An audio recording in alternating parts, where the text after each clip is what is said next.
Welcome to another episode of the CPG Guys podcast.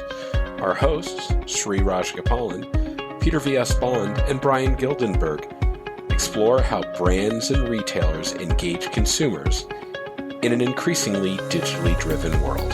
And now, here are the CPG Guys.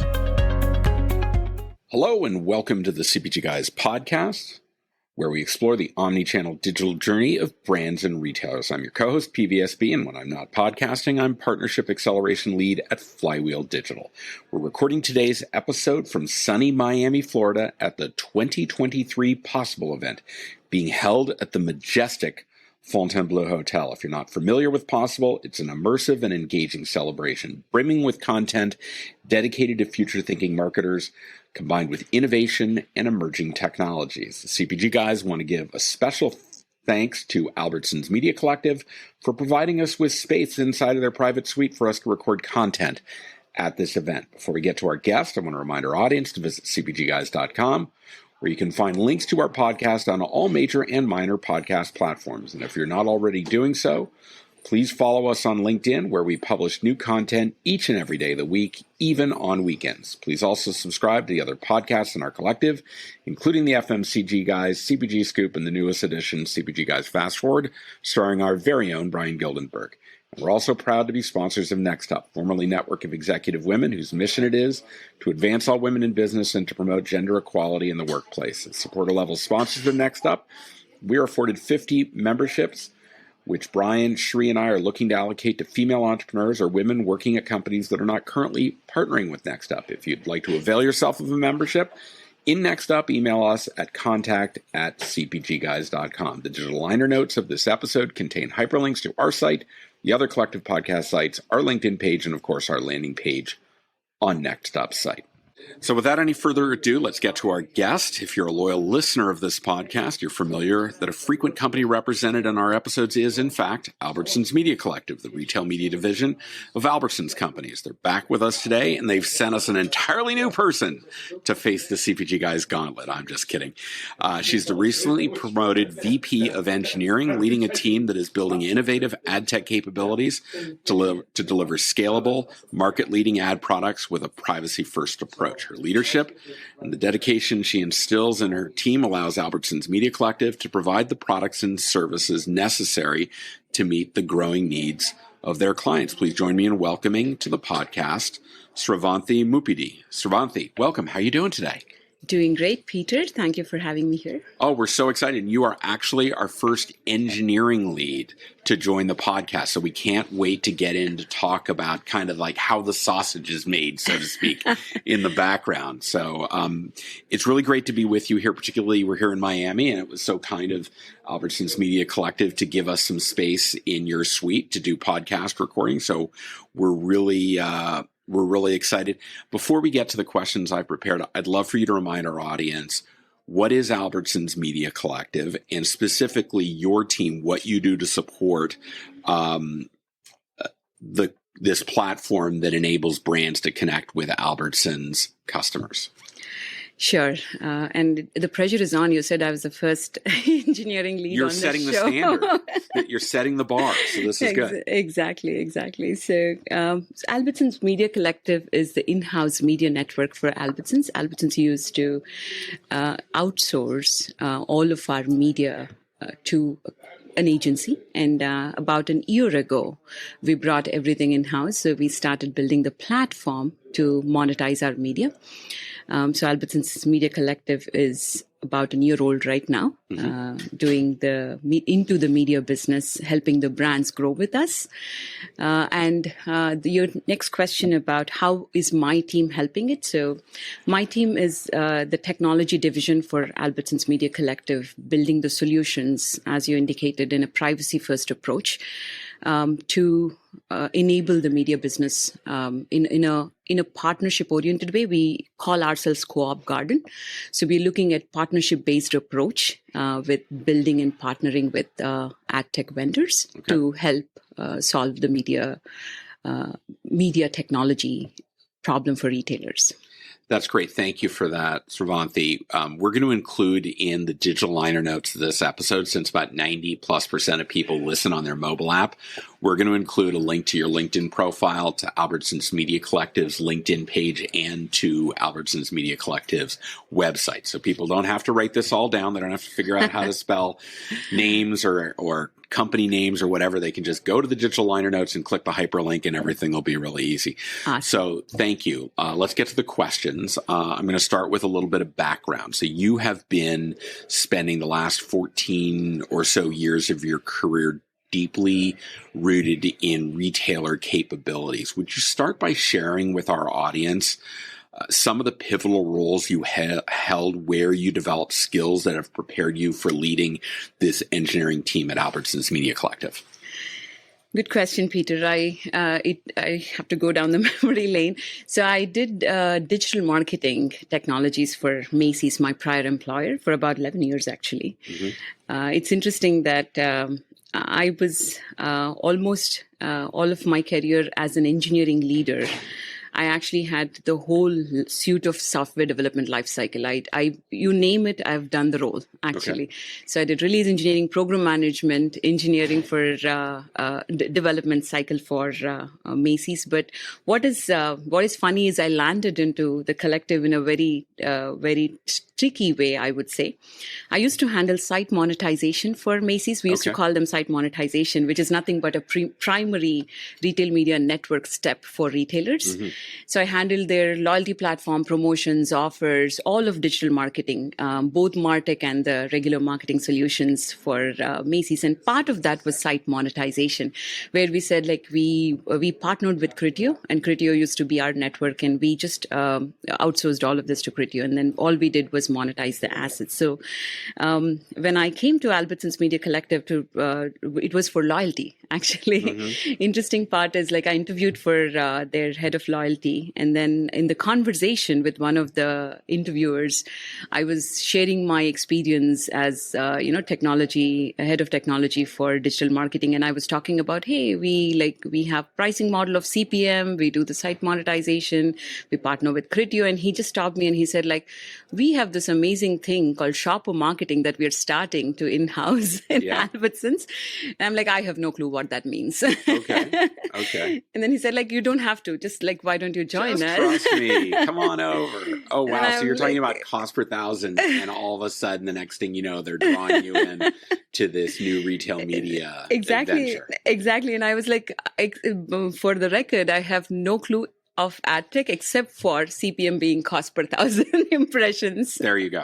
And CPC being cost per clicks. Except for that, I have no clue into advertising. But then I do have a very good understanding of the digital marketing, sure. Which is like owned and operated. So they say, like, no, it would be great. That's all we need. And we started it as shopper marketing, and eventually it became the in-house retail media network, which is now the third wave of digital advertising.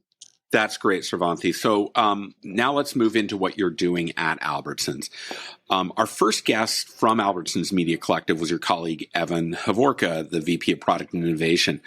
Love to know how, because he's the guy who, as I understand, goes out and figures out these partnerships. What are kind of the different solutions that are possible? How do you interact with his group in prioritizing, developing, and delivering the actual commercial ad tech solutions that are presented to the brands looking to connect with customers at Albertsons? So Evan is a head of product, as you indicated. So I think one of the biggest advantages for Albertsons Media Collective is the partnership that the product and engineering has established. Mm-hmm. I think I would call it one of the best product engineering partnerships I have ever experienced. Mm-hmm. In general, normally product goes and figures out, hey, what do I want to do? What of the problem? And then engineering comes and says, how of the problem? How am I going to solve that problem? But here, I think engineering has a seat at the table in terms of thinking about collaboratively thinking about the what, and product has a say in how as well. That is one of the major differences I see as a partnership from product engineering at Albertsons Media Collective, which actually has given us a very very important step in the journey of ad tech, because as you know, things are changing like by day. Yep. Like you probably have something yesterday and today it's like all of a sudden, what did I do? Yep. Why did it? So it's the digital advertising in itself is at an inflection point, and this throwing over the wall of, hey, I figured out a problem, can you go solve it, does not work anymore, and especially in the agile world.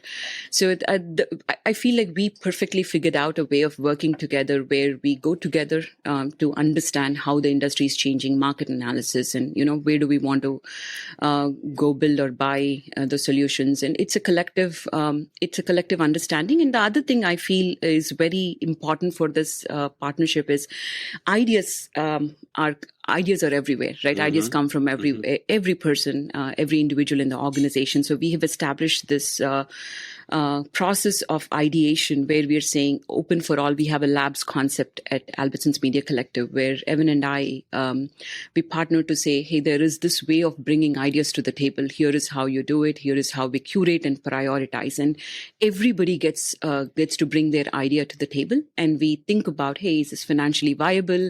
Is it feasible in terms of existing ecosystem, right? Normally what happens is when you do not think about the ecosystem in general, does it fit into my existing technology solution? It becomes a Frankenstein, right? Okay. It's a completely fragmented ecosystem. It's a completely disconnected, siloed experience. So what we make sure is the ideas are brought to the table with no inhibitions, but we also make sure that it fits into the existing ecosystem of technologies that we brought in. So it becomes a cohesive technology stack.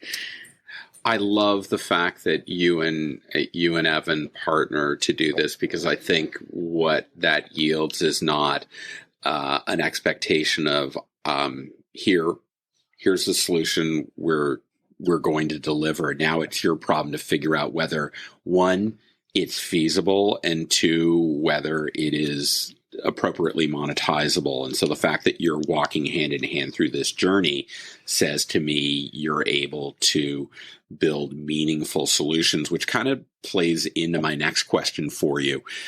Evan introduced the concept to our audience of Albertsons Media Collective's late mover advantage in delivering what he described as a best-in-class suite of ad tech solutions.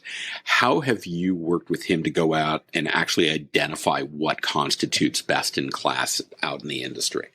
Yeah, I think one of the bigger things I feel, I also come in with no ad tech background, which means I also add to the late mover advantage. I feel it's like it's mutual late mover advantage, both for the collective and for myself. So I think the major advantage is having a green field of technology suite. Like you're not redoing and relearning the fact that, hey, what we built in a technology, the privacy came in, I have to rebuild this, I have to figure out how it impacts. Instead, I think we have come into the construct of building the ad tech with the changing landscape, and also it's a greenfield, as I said.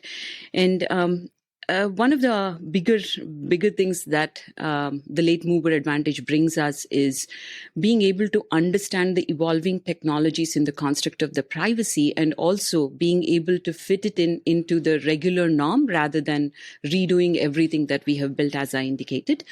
I think right now the major challenge for the ad tech industry is figuring out how do I move in a cookieless world. How do I bring the approach of a future-focused landscape? So as we entered into this, Evan and I were looking at the technology solutions and ad tech partners that are actually future-focused. They have a roadmap that actually talks about how am I going to handle a cookieless world? Okay. How am I going to handle a consent-based world, right? Yes. Like, very important if you want to be able to communicate with consumers. And I think as we speak, there are probably like 11 or more states right now that are looking to implement the kinds of consent-based requirements that the state of California is already doing. So you got to be ahead of that, right? 100%. And also think about, you made a very good point, right? It's not just about the state of California. It's like every state that is coming in. So I think you need to think about how is it going to evolve as well. It's not just about what it is right now. So if you think about privacy by design, then all of these come into the play. And also the partnerships that you establish internally with your InfoSec, with your legal, with your privacy team is going to be a very important milestone for you to move faster. Because there are two things when you are late in the game. One is about, yes, the technology has to be at par, but also how fast can you move, right? That's the most important thing. So let's talk about some of these partnerships that Albertsons Media Collective has established. There are quite a number, particularly for offsite retail media solutions with companies like Pinterest, The Trade Desk, and CitrusAd. How exactly do you make these integrations work? Like, what is going on in the background to bring these to life and make them meaningful for your brand clients that are looking to invest in, again, connecting with Albertsons customers wherever they are, on-site or off-site? Awesome.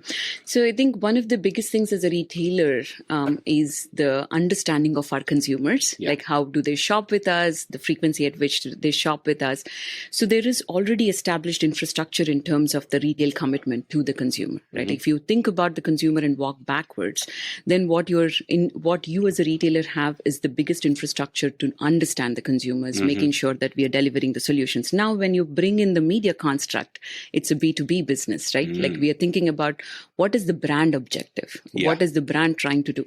We have all of the information that we need for the retailer to consumer relationship, and how are we able to help the brand in getting to the consumer that they need is the solution that we do not have yet, right? That's what the media network is all about. So what we think about when we are looking at partners is the best thing that the build or buy decisions is what we always get stuck at, right? Like, hey, do we have to build the solution or do we have to buy?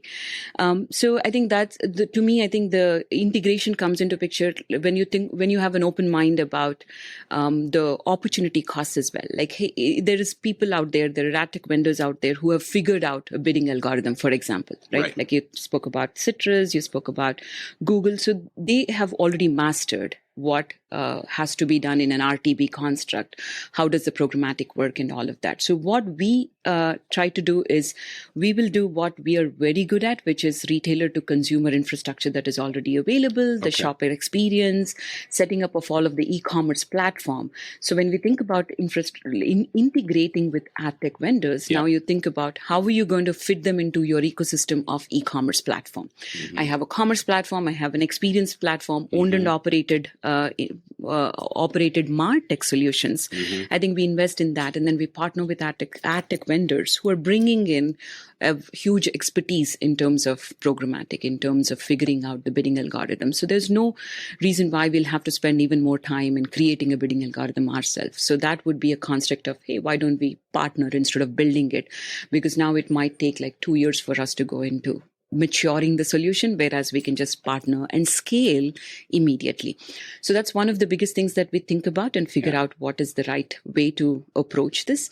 And the second thing is privacy is always the first most important thing. Like how is the partner treating our customer data? How can we make sure that we are holding on to the data? Assets. The most important thing is the first party data for the retailer. How are we going to host our biggest asset, which is the first party data? How is the partner treating our data? How is the partner thinking about integrations? Are they API first? Because now you'll have to figure out how to decouple your solutions as well. So not to go into too much details of API, but I think the ability to make API stands for application programming interface. Yes, so that you can. These are how different entities can connect in a frictionless way. 100%, and also decoupled way, right? Like basically, you only have a contract of here's what I'll give you, here's what you need to respond. So there's kind of a set of rules that here's what I have, here's what you have, here's what you can have of mine, here's what I can have of yours for a period of time. And then that's how you get meaningful results that ultimately benefit Albertsons customers. 100%. And also you're abstracting that from abstracting the information that is your asset from external technology partners so that they are only giving you information that you need and you're asking for the information that you need. That decoupling is how we keep ourselves safe, right? All right, that's great. Hey, I want to remind our audience that today I'm speaking with Sravanthi Muppidi, the Vice President of Engineering from Albertsons Media Collective. Okay, so let's dig a little deeper into privacy. It's obviously a major concern in the ever-expanding world of digital commerce. How does this concept of privacy translate into your ability to deliver audience addressability solutions to brands? And what types of processes do you put in place, particularly when it comes to this concept of, like, we talked about APIs, but then we talked about clean rooms where they can access some of this data to enrich the brand's own first-party data that will enable them to leverage that to drive insights and ultimately drive better activation. So clean rooms, I think, is one of the constructs of privacy. The way I would like to think about it, Peter, is like, if you think about technologies in general, there is technologies they now call PET, and I'll tell you the acronym. Okay. What does that acronym mean? Yeah. Because I think AdTech throws a lot of acronyms at you, right? Yeah. So privacy enhancing technologies, they're called PETs, right? So there's a lot of privacy enhancing technologies. Clean room is one of the construct. But before we go into the clean rooms, think about what does it mean when you say privacy by design. So when there is a consumer, you're having a conversation one-to-one, you're sending a message one-to-one, but you want to make sure that it's not, I'm talking to Peter, but I don't have to know who Peter is. Yeah. I just need to know the attributes of what Peter brings. He has a pet. He shops at Albertsons 3 times a week.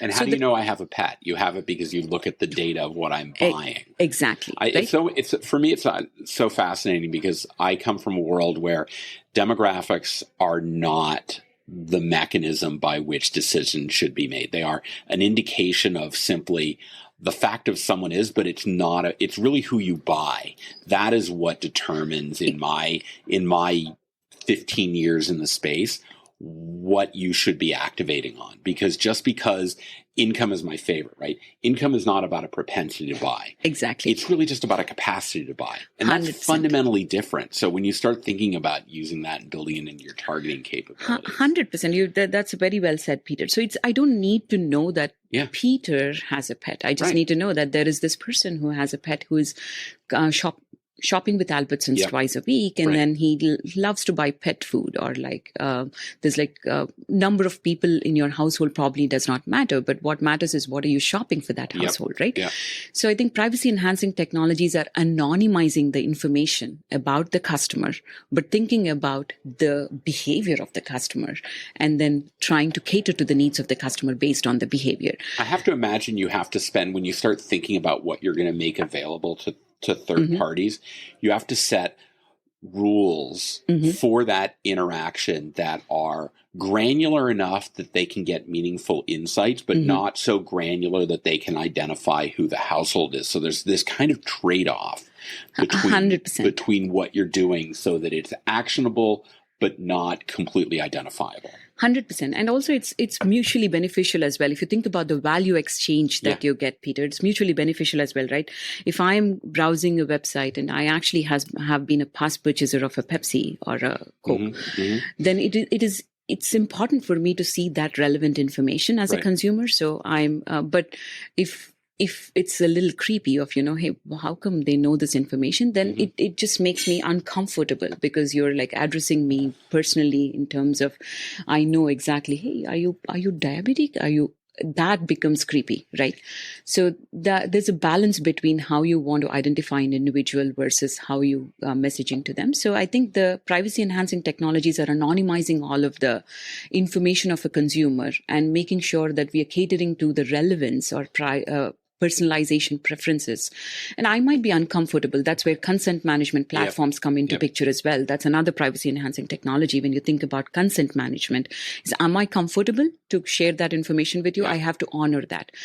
So then comes the clean room concept, as you indicated, right? That's another concept where collaboration of the data from the brands. Like I might know part of information of what the consumer is providing to me, and the other half of information could come from, let's say I'm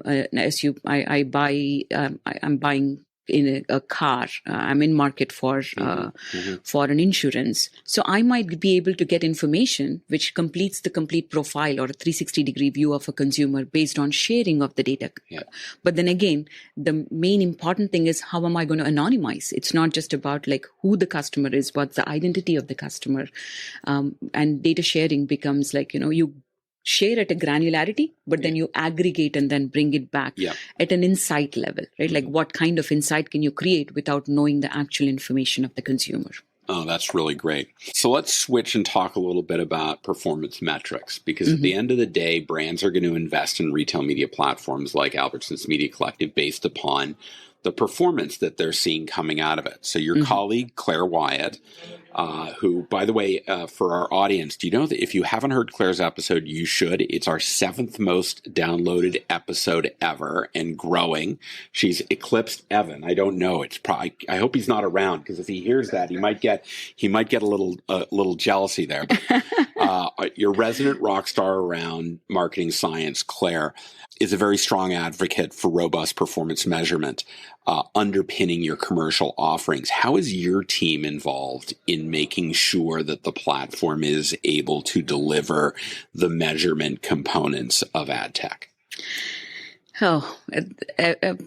The first thing I want to answer is yes. I'm glad that her episode is the most downloaded, because I think she adds a lot of value in terms of, what kind of measurement methodology should we be following. And incrementality, I think I would quote as one of the biggest ones that we have done in the last. I think we're going to have to make a hashtag incrementality every time we post Claire on LinkedIn, because that is her cause celeb. Yeah. Incrementality with Bayesian modeling. Who would have thought about that? So just to answer, I think my team is behind the execution of the methodology, and then we partner with Claire's team in thinking about, hey, is this best in class, or what is the industry doing currently, and how do we make sure that we get closer to the answer of the return on ad spend, and also not just thinking about grading our own homework, but how do we help brands in understanding that this is the right mechanism, because there's a lot of media networks doing measurement in their own way, and there's not much of a standardization. So we are partnering. My team is partnering with Claire's team and Evan's team, of course, internally, to see how can we bring standards to the measurement in the industry, partnering with the external and internal teams. And what we do is a bit of both, right? So ad tech partners all come with a construct of measurement. For example, if you think about Google has every tool that Google brings, whether it's a GA or a campaign manager, everything has a part of measurement that you're confused on which one to use, right? Should I use GA? That gives me a last touch attribution or a first touch. Every model is available. Adobe, every model is available. And everywhere in between. Like I think about this, that's another episode we're going to have to dig into, because this first touch, last touch attribution, and then what about everything that happens in between? Trying to figure out how you attribute performance that alone is a full-time occupation. 100%. And think about it in terms of, so if you're thinking about just one company as a consumer, the consumers are everywhere. Like there are multiple touch points. So how do I connect the journey? How do I understand on-site, the pathway? Off-site, everything. Exactly. And it's about the availability of the data too. Now you throw in that, then it becomes very difficult to understand how it.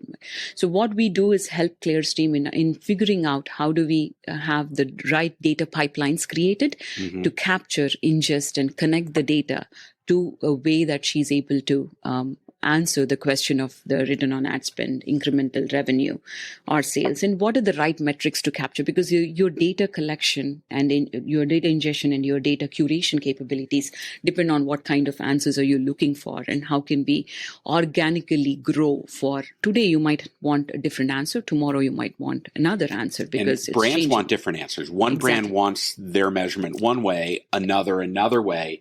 And they, as individual brands, want to be able to compare apple to apples across all their investments. So how they want to measure it may not necessarily be how brand B does. And in order to secure those investments for brands, you have to be responsive to their measurement requirements. 100%. And also, if you think about retailers are in a very, they're in the center of two things, right? So one, we have to make sure the brand objectives are met, but the two, the media network has to also be responsible for making sure that the revenue to the retailer is there. So the measurement is multifold, right? Like I have to show what is media network bringing to the retailer and how are we helping the brands. Okay. So basically, we partner with Claire's team in understanding what are the right metrics, what are the metrics that matter, but how do we collect the data, set up the data pipelines, make sure that we have integrated analytics in-house, helping both brands and the retail construct, and at the end making sure customer is the one that is that is served, right? So this kind of all comes together with the brand investing in campaigns through Albertsons Media Collective. How does their need to amplify their brand, create a brand message, how do you help bring that to life in collaborating with brands so that they actually get a campaign that is designed to do exactly what they want? If it's upper funnel awareness or if it's repeat buying, how do you collaborate with the brands to some degree beyond the products you've created to create those meaningful campaigns?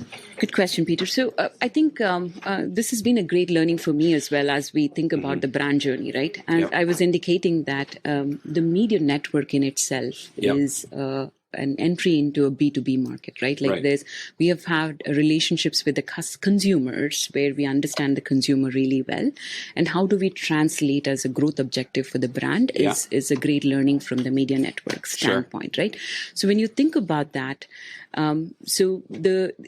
originally, it was shopper marketing is how the retail media network started, and it was a lower funnel initiative, right? It's the purchase behaviors. You were always focused on that. But the funnel is collapsing as you think about it, right? Like it consumers are shopping everywhere. They're all over the place. Exactly. There's a hybrid shopper, the concept of hybrid shopper. I think there are too many people that think of shoppers as they're either one or the other. And to me, it's about trip missions. Exactly. It's about what I need at that particular products I need and the circumstances I'm under. And so I've got to figure out how I am addressing this hybrid shopper in a holistic way. 100%. And also reaching the hybrid shopper is becoming difficult because of the identity challenges that we have right now with third-party data going away. How does a brand reach a consumer to make sure that the right message is put in front of the right consumer at the right time is becoming difficult with third-party data loss, right? Yes. Like, I would have gone to a DMP, a data management platform, bought the data about the Pepsi buyers in market for Coke or any other brand. But now that data is scarce. I cannot go We're buy. seeing a degradation. You think about television, right?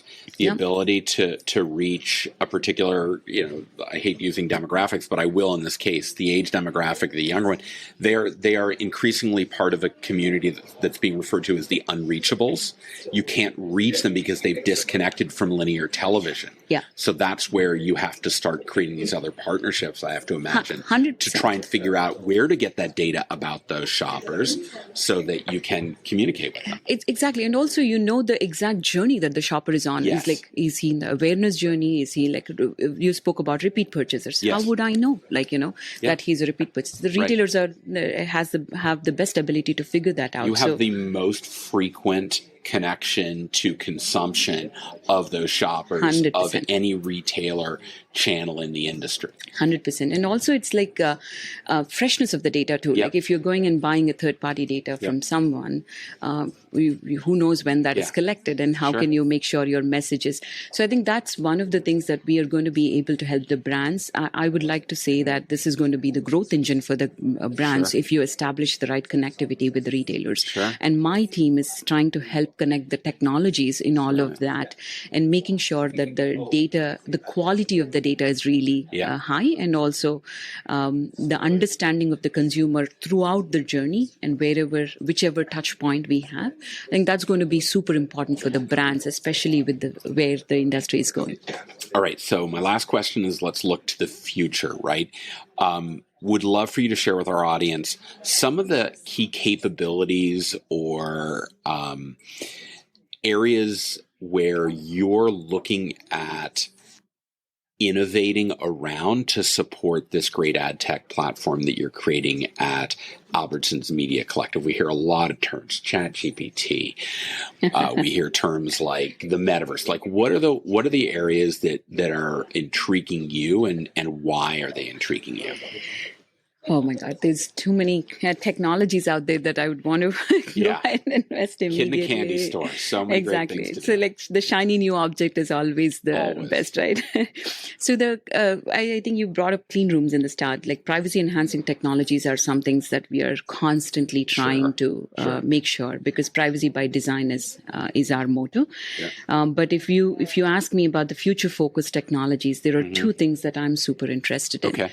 One is blockchain. And the other one is generative AI. Like you spoke about ChatGPT, but then in general, generative AI is taking pace. I think if I were at Shop Talk and I counted the number of times that ChatGPT was referenced on stage, I think it was well over 100. I mean, it was everything was talking about. But the question is, it's indicative of it's a component of artificial intelligence. So I'm really curious why those two in particular. What is it that you see as being potential? Definitely. So I would start with blockchain though, because I know generative AI is like such a huge concept, and it's very, very new too.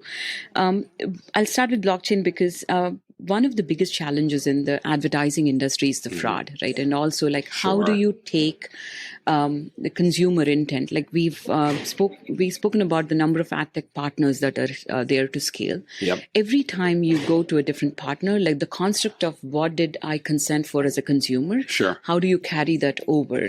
The contract and the trust that you have with the consumer, how do you carry that over and honor whether I consented or not is super important. So the concept of smart contracts from blockchain is actually super relevant for advertising industry. Yeah. So I'm very interested in thinking about how do we take that and understand the decentralization and making sure that you are honoring the contracts is a very, very intriguing concept for me, which I think the maturity also is there with blockchain right now. Okay. If you think about like a couple of years ago versus now, there's like people who have experimented, so it might be a better one. Yep. Second thing is generative AI, as you know, it's pretty new and everybody's trying their hand in.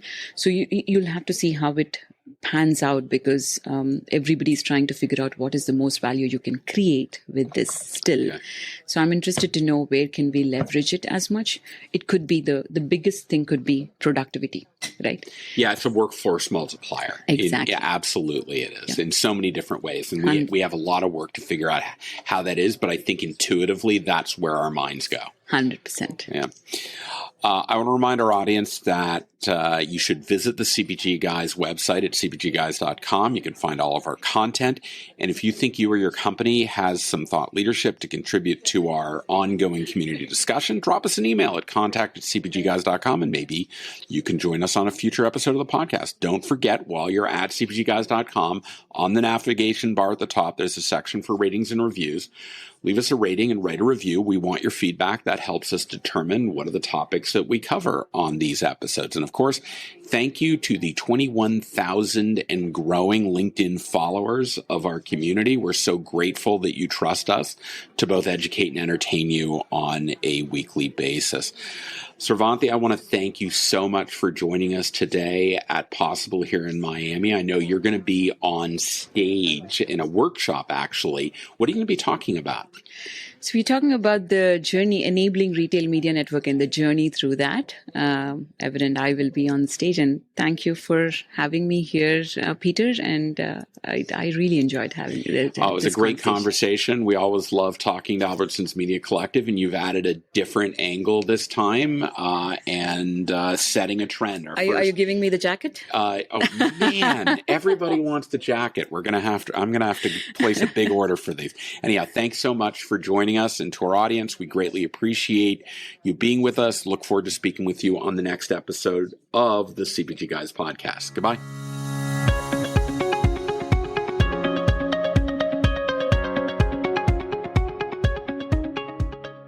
The content in this podcast episode is provided for general informational purposes only. By listening to our episode, you understand that no information contained in this episode should be construed as advice from CPG Guys LLC or the individual author, hosts, or guests. nor is it intended to be a substitute for research on any subject matter. Reference to any specific product or entity does not constitute an endorsement or recommendation by CPG Guys LLC. The views expressed by guests are their own, and their appearance on the program does not imply an endorsement of them or any entity they represent. The views expressed by CPG Guys LLC do not represent the views of their employers or the entity they represent. CPG Guys LLC expressly disclaims any and all liability or responsibility for any direct, indirect, incidental, special, consequential, or other damages arising out of any individual's use of, reference to, or inability to use this podcast or the information we present in this podcast.